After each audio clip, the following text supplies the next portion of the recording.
Assalamualaikum teman-teman, seperti biasa sebelum mulai Mimin mendoakan semoga teman-teman semua selalu dalam keadaan sehat walafiat. Oke, kali ini kita akan melanjutkan Martial Master versi novel bagian 1454. Bagi yang baru bergabung, selamat bergabung, dan bagi yang belum subscribe dulu lah agar Mimin tambah semangat lagi nih bikin videonya. Oke, kalau sudah kita langsung masuk ke isi ceritanya.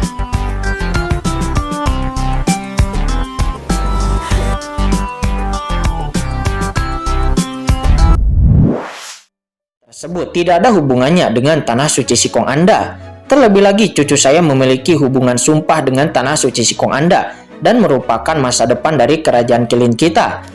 Saya membawa cucu saya waktu itu ke tanah suci Sikong untuk dijodohkan dengan Nona Sikong Anyun. Bagaimana dengan itu? Bahkan jika Anyun tidak tertarik kepada cucuku, seharusnya Anyun yang berada di tempat kejadian tidak boleh melihat cucuku mati begitu saja di tanah leluhur kegelapan tanpa melakukan tindakan apapun. Kata leluhur Kilin itu suaranya bergemuruh dan raungan mengejutkan keluar dari tubuhnya. Seluruh tubuhnya seperti dewa iblis itu meledak dengan sinar cahaya yang tak ada habisnya. Boom, ada ledakan. Seluruh ruang misterius ini segera dipenuhi oleh aura dari leluhur Kilin, seperti gelombang yang sangat bergejolak. Baiklah, kata si Kongjian, dia pun melambaikan tangannya, dan segera dalam sekejap aura dari leluhur Kilin langsung tersapu, menghilang tanpa jejak seperti salju yang mencair di musim semi.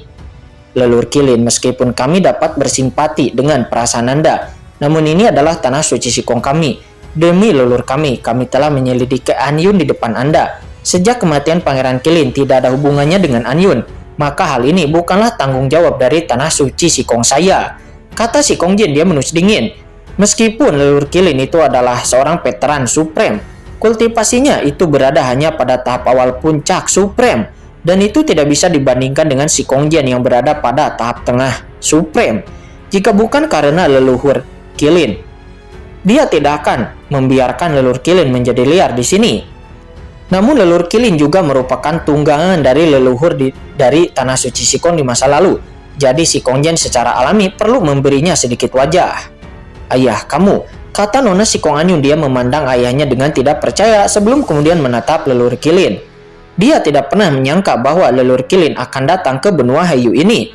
Perlu dicatat bahwa datang dari benua kegelapan ke benua Hayu itu membutuhkan banyak sumber daya, dan ini adalah masalah distribusi. Setiap ahli supreme yang datang ke sini itu harus menjaga klan kegelapan setidaknya selama ratusan juta tahun sebelum dia dapat pergi lagi.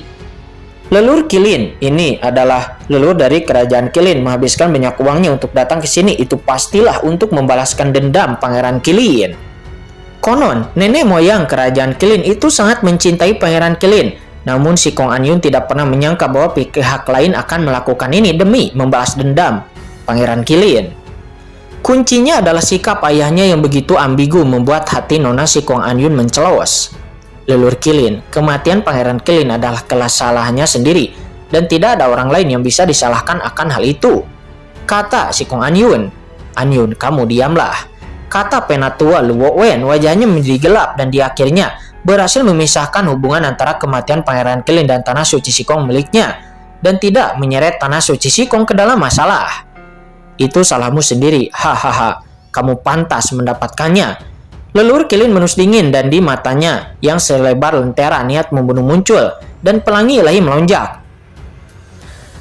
Jangan khawatir si Kongjian, saya tahu bahwa anakmu Nona Sikong Anyun adalah pewaris tanah suci Sikong, jadi saya tidak akan melakukan apapun kepadanya. Namun saya mendengar bahwa anak laki-laki yang membunuh cucuku juga ada di sini. Hari ini saya tidak akan pernah mengampuninya. Kata leluhur Kilin, dan boom, tubuh leluhur Kilin segera dipenuhi dengan aura pembunuh yang tak ada habisnya. Melihat itu ekspresi Nona Sikong Anyun berubah dan dia buru-buru berhenti di depan leluhur Kilin. Anyun, kamu minggirlah, kata penatua Luo Wen. Dia berteriak dengan dingin. Tidak ayah, kata Nona Sikong Anyun. Dia memandang si Kongjian dengan cemas. Itu adalah sepasang mata yang ketakutan dan gugup, dan kekhawatiran yang terlihat di mata itu membuat seluruh tubuh si Kongjian gemetar. Selama bertahun-tahun, si Kongjian dia belum pernah melihat ekspresi anaknya begitu khawatir seperti itu. Sub ekstasi macam apa yang diberikan anak itu kepada putrinya? Si Kongjian, bagaimana menurutmu? Kenapa kamu masih belum memberitahuku di mana lokasi anak itu? Kata leluhur Kilin dia menus dingin. Si Kongjian melirik ke arah Nona Sikong Anyun lalu berkata dengan tenang. Leluhur Kilin, ini adalah kediaman tanah suci Sikong saya. Sekarang anak itu adalah tamu dari tanah suci Sikong saya. Jika Anda ingin melakukan sesuatu kepadanya, maka pastilah tanah suci Sikong saya tidak akan membiarkannya, kata si Kongjian. Hahaha, leluhur Kilin tiba-tiba tertawa. Si Kongjian, kamu sangat pandai merencanakan sesuatu sesuai keinginanmu. Tidak apa-apa jika kamu tidak memberitahuku, maka aku akan mencari anak itu sendiri. Apakah menurutmu aku tidak bisa menemukan anak itu tanpamu? Kata leluhur Kilin. Begitu dia selesai mengatakan itu, leluhur Kilin langsung mengguncang sosoknya. Dan dia hendak meninggalkan tempat ini, lalu mencari jejak Qin Chen di kehampaan yang luas ini. Tidak perlu datang kepadaku. Apakah kamu tidak ingin membalaskan dendam cucumu yang tidak berguna itu? Aku telah datang sendiri ke sini. Aku khawatir kamu tidak memiliki kekuatan itu. Tiba-tiba sebuah suara nyaring terdengar di kehampaan. Suara itu sangat berkabut dan saya tidak tahu dari mana asal suara itu. Namun saat berikutnya, sosok tiba-tiba muncul. Sosok Qin Chen tiba-tiba muncul di kehampaan ini. Nampak Qin Chen berdiri dengan bangga di sini. Tuan muda, kata Nona Sikong Anyun. Dia pun segera kehilangan suaranya dan berkata dengan heran. Semua orang juga melihatnya dan masing-masing kaget.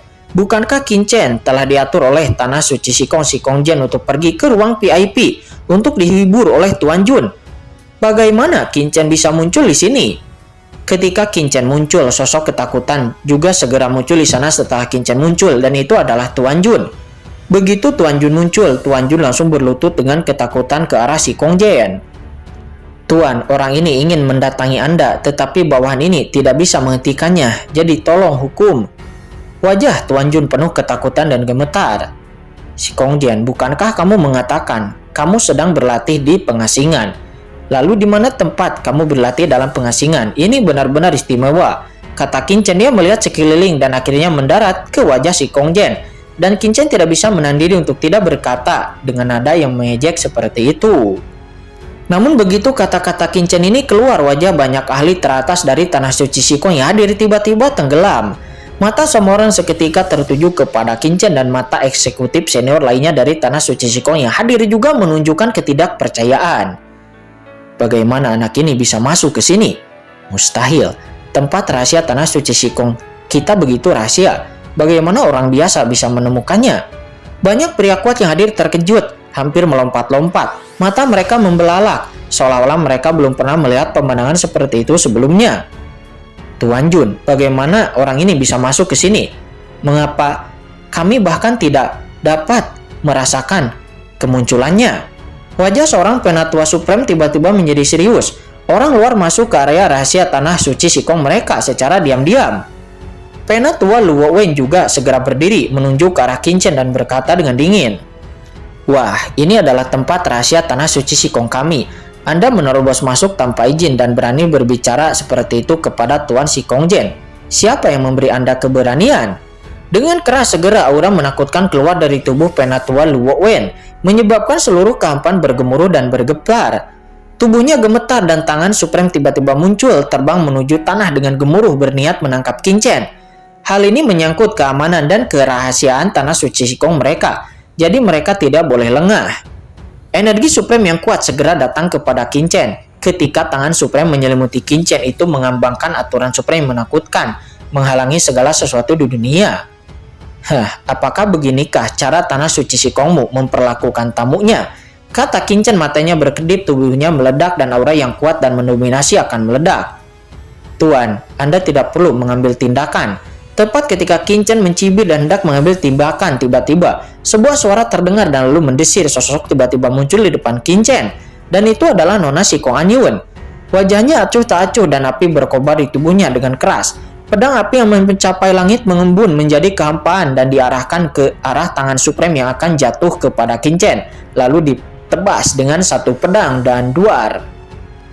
Raungan yang mengejutkan segera bergema dan pedang raksasa yang menyala-nyala yang dapat membakar aturan semua alam menghantam tangan supreme itu. Tangan besar supreme itu segera dihancurkan oleh pedang yang menyala-nyala itu. Namun Nona Sikong Anyun di bawah beradunya dua kekuatan itu. Nona Sikong Anyun mundur dua langkah ke belakang. dan Penatua Luo Wen juga sedikit menggoyangkan tubuhnya. Apa? Semua orang yang melihat ini pun membuat mata mereka membelalak. Meskipun Nona Sikong Anyun sangat berbakat dan memiliki kekuatan luar biasa dan juga diharapkan untuk mewarisi tanah suci Sikong di masa depan, namun bagaimanapun juga dia hanyalah seorang junior dengan tingkat kultivasi yang hanya setengah langkah supreme.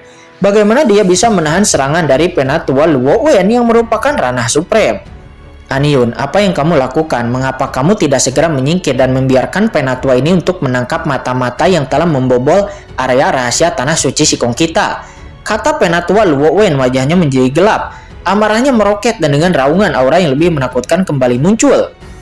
Tubuh Nona Sikong Anyun tetap tidak bergerak di sana, matanya tertuju kepada Penatua Luo Wen dan dia berkata dengan tegas, Penatua Luo Wen, Tuan Muda adalah tamu dari tanah suci Sikong kita, dia bukan mata-mata.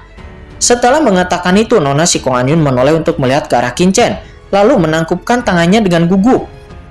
Tuan Muda, saya baru mengetahui bahwa apa yang terjadi di sini setelah saya datang ke sini.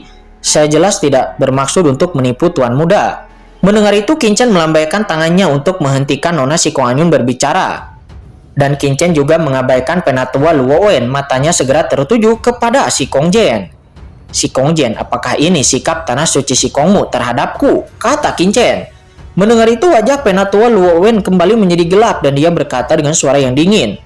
Nah, jika kamu punya nyali, jangan bersembunyi di belakang Anyun dan datanglah padaku.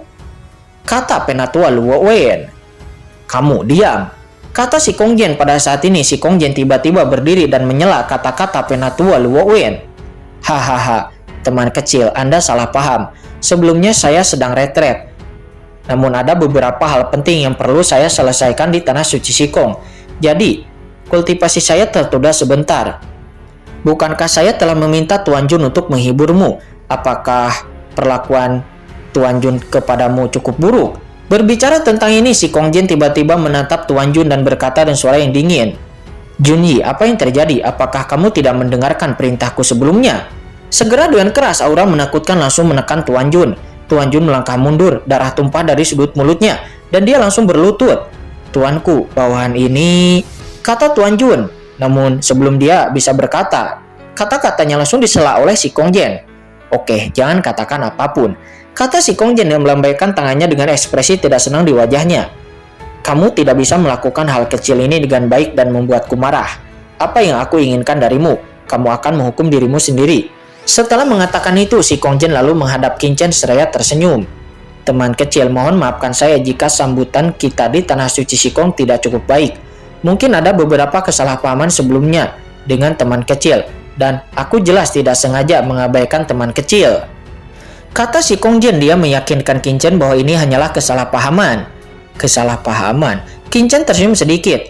Lalu, apakah ini juga merupakan kesalahpahaman bahwa leluhur Qilin juga datang ke sini untuk mencari saya? Sikong Jen, haruskah Anda juga memberi saya penjelasan tentang ini? Kata Qin Chen, seraya melihat ke arah leluhur Qilin. Kulit kepala semua orang yang hadir pun langsung merasa mati rasa. Apakah Anik ini gila? Beraninya dia mengambil inisiatif untuk memprovokasi leluhur Qilin. Sikong Jen juga tampak jelek. Awalnya dia berencana untuk memisahkan leluhur Qilin dan Qin Chen, dan yang terbaik adalah tidak bertemu satu sama lain. Kerajaan Qilin itu adalah tunggangan dari leluhur tanah suci Sikong di zaman kuno, jadi tentu saja Sikong Jen tidak boleh mengabaikannya. Sementara Qin Chen sebaliknya, dia memiliki latar belakang luar biasa. Dia bahkan berani membunuh Kaisar Shi dan juga berbagai tanda memberinya perasaan bahwa Qin Chen ini bukanlah masalah kecil bagi Sikong Jen. Jadi yang diinginkan oleh Sikong Jen adalah memisahkan keduanya dan menunggu sampai dia mengetahui identitas dan juga tujuan sebenarnya dari Qin Chen sebelum Sikong Jen akan membuat keputusan. Namun siapa sangka Qin Chen justru akan membobol area rahasia tanah terlarang suci Sikong miliknya. Akibatnya dia langsung tidak punya ruang untuk bisa merubah. Hahaha, Sikong Jen, inilah anak laki-laki yang ingin kamu lindungi. Anak laki-laki ini sangat tidak menghormati kamu. Saya khawatir dia sama sekali tidak menganggap serius kamu dan juga tanah suci Sikong kamu. Orang yang bertanggung jawab atas tanah suci Sikong kamu. Sungguh anak kecil yang tidak tahu diri. Kata Lur Qilin, dia berkata dengan dingin kepada Sikong Jen. Begitu kata-kata ini keluar, semua orang yang hadir pun mengubah ekspresi mereka. Sebagai penguasa tanah suci Sikong yang ditempatkan di benua Haiyu, dia mewakili wajah tanah suci Sikong. Namun kini Tuan Sikong Jen memperlakukan anak ini seperti ini, ditambah dengan tindakan Nona Sikong Anyun, memang itu akan merusak reputasi Tanah Suci Sikong sendiri. Pada saat ini setelah leluhur Qilin selesai berbicara, sepasang mata tiba-tiba tertuju kepada Qingchen dengan niat membunuh. Nah, apakah kamu yang telah membunuh cucuku? Ya, aku bisa merasakannya, aura inilah. Kamu sangat berani, kamu membunuh cucuku, dan kamu masih berani tampil arogan seperti ini di hadapanku. Kata leluhur Qilin. Dia menutup matanya sejenak, dan pupil matanya tiba-tiba terbuka dengan niat membunuh yang mengerikan. Dia mengambil langkah maju dan energi Qilin yang melonjak di tubuhnya segera bergemuruh. Jika kamu berlutut di hadapanku dan memohon belas kasihan sesegera saat ini, maka leluhur ini mungkin bisa membiarkanmu mati dengan sedikit lebih bahagia.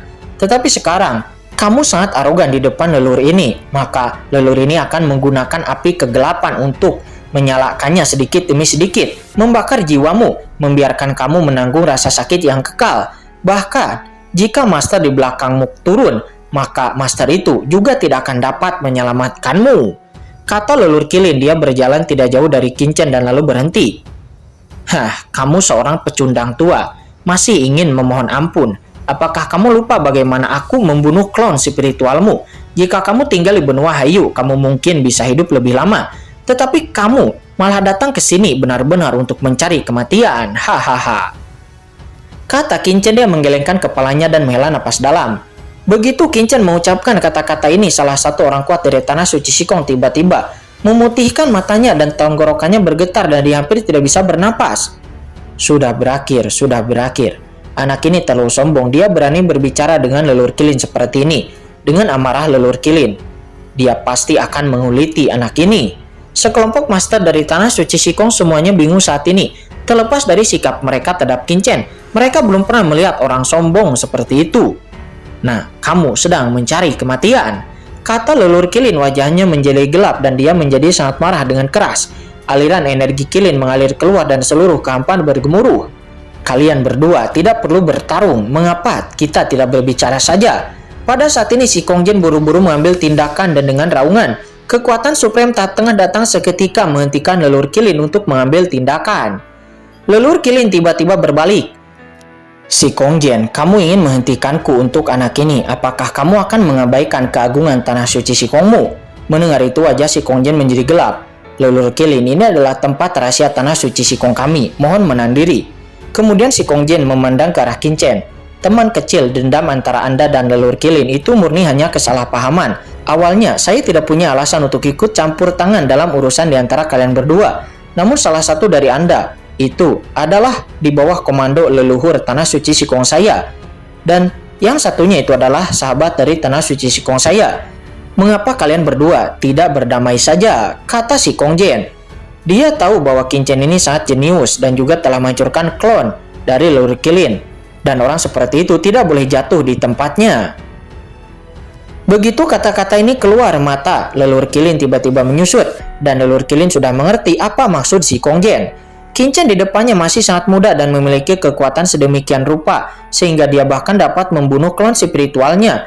Ini sangat jarang bahkan di benua Haiyu. Bagaimana mungkin tidak ada orang dan kekuatan kuat di balik sosok seperti itu. Namun Pangeran Qilin itu adalah cucunya yang paling disayanginya dan bahkan pewaris kerajaan Qilin yang telah dia kembangkan. Dia telah mencurahkan seluruh energi dan usahanya untuk Pangeran Qilin. Jadi bagaimana mungkin leluhur Qilin bisa membiarkannya begitu saja? Dan yang paling penting adalah sikap Qingchen terhadapnya di sini terlalu sombong. Leluhur Qilin segera menatap Qingchen dan segera menyapu dunia ini. Melihat ke segala arah dan kekuatan mengunci Qingchen ini untuk memata-matai Qingchen. Anda harus tahu bahwa Patriark Qilin itu adalah ahli teratas Supreme dan dia telah tenggelam dalam ranah Supreme selama bertahun-tahun. Sebagai Patriark tertinggi, dia harus memiliki mata yang tajam. Jika ada sesuatu yang istimewa yang ingin disembunyikan oleh Qingchen, maka itu adalah hal yang sangat sulit. Mata dari beberapa kekuatan teratas melihatnya memiliki aura khusus dari kekuatan itu. Misalnya Pangeran Qilin harus memiliki semangat Qilin, tetapi tidak peduli seberapa dia menyelidikinya. Aura Qingchen sangatlah biasa dan tidak ada yang istimewa sama sekali tentang Qingchen. Dari sudut pandang kultivasi, aura Qingchen tidak terlalu kuat. Itu hanya berada pada setengah langkah Supreme. Orang kuat seperti itu dapat dianggap sebagai master, tetapi ada begitu banyak di benua Haiyu yang seperti itu bisa dibandingkan dengannya. Bagaimana orang ini bisa menghancurkan klon spiritual miliknya sebelumnya. Mungkinkah ada master yang bersembunyi di balik anak ini? Memikirkan hal ini, mata leluhur Qilin menyusut. Nah, biarkan master di belakangmu untuk keluar dan menemuiku, kata leluhur Qilin.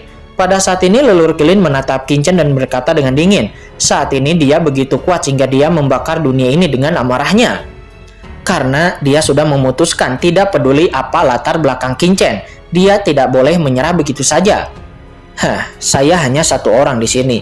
Bagaimana saya bisa memiliki seorang master? Kata Qingchen. Dia tersenyum dan menggelengkan kepalanya. Sepertinya kamu telah menjalani umur panjangmu dengan sia-sia, dan kamu menjadi tua dan menjadi bingung seperti itu, kata Qingchen. Begitu kata-kata Qingchen ini keluar lagi, orang-orang kuat yang hadir tidak bisa berkata-kata. Semua orang tercengang. Tuan Shikongjian jelas telah memutuskan untuk menenangkan diri di antara mereka berdua dan menjadi penengah. Tetapi anak laki-laki ini masih berani berbicara sombong seperti itu. Ini sama sekali tidak memberikan wajah apapun kepada leluhur Qilin. Kata-kata Qingchen terlalu arogan dan sangat sombong. Kata-kata seperti itu seperti merujuk ke hidung leluhur Qilin, ingin berteriak. Bahkan jika leluhur Qilin ingin berdamai, dia mungkin tidak akan melakukannya hanya karena untuk kehilangan muka. Lancang. Begitu Qingchen selesai berbicara, leluhur Qilin berteriak dan keras dan tidak bisa lagi menahan diri. Shikongjian, kamu tidak perlu khawatir tentang hal lain. Ini urusan antara aku dan anak ini. Jika kamu berani ikut campur, maka jangan salahkan aku karena akan berselisih denganmu, kata leluhur Qilin. Dan setelah itu terjadilah ledakan yang keras. Di antara api, batu, dan kilat, ribuan gelombang menghantam langit dan cahaya unicorn yang tak terkalahkan melanda seperti badai yang mengerikan. Dampak dari kekuatan nilai ini sangat merusak, sehingga dapat menghancurkan banyak orang-orang kuat di tempat kejadian. Dapat dikatakan bahwa master setingkat supreme setengah langkah itu akan langsung dimusnahkan oleh kekuatan ilahi seperti ini, dan tidak ada cara untuk menghentikan kekuatan ilahi yang menakutkan ini. Bahkan leluhur biasa di alam supreme akan terlihat ngeri dan gemetar ketika dihadapkan pada kekuatan ilahi tersebut dan harus menanggapinya dengan serius. Ini adalah orang kuat yang telah tenggelam dalam ranah supreme selama bertahun-tahun. Ketika dia marah, dia akan membakar langit dan merebus laut. Bagi makhluk seperti mereka yang dapat mengambil bintang dengan tangannya, perilakunya sangat buruk. Tidak baik, kata Nona Shikonganyun. Melihat ini, Nona Shikonganyun buru-buru melangkah ke depan Qingchen untuk menghentikannya. Nona Shikonganyun tidak boleh sampai membiarkan apapun terjadi kepada Qingchen di sini. Namun sebelum Nona Shikonganyun bisa mengambil tindakan, Qingchen sudah menghentikannya. Kamu mundur, kata Qingchen yang mengulurkan tangannya dan berkata dengan acuh tak acuh. Seorang pecundang seperti dia tidak akan bisa menyakitiku, kata Qingchen. Dan setelah mengatakan itu, boom, suara benturan terdengar satu demi satu. Tidak peduli seberapa kuat cahaya ilahi itu seperti gelombang yang mengamuk dan dapat merobohkan bintang-bintang di langit. Tetapi itu berhenti di depan Qingchen, dan itu tidak bisa menyakiti Qingchen sedikit pun.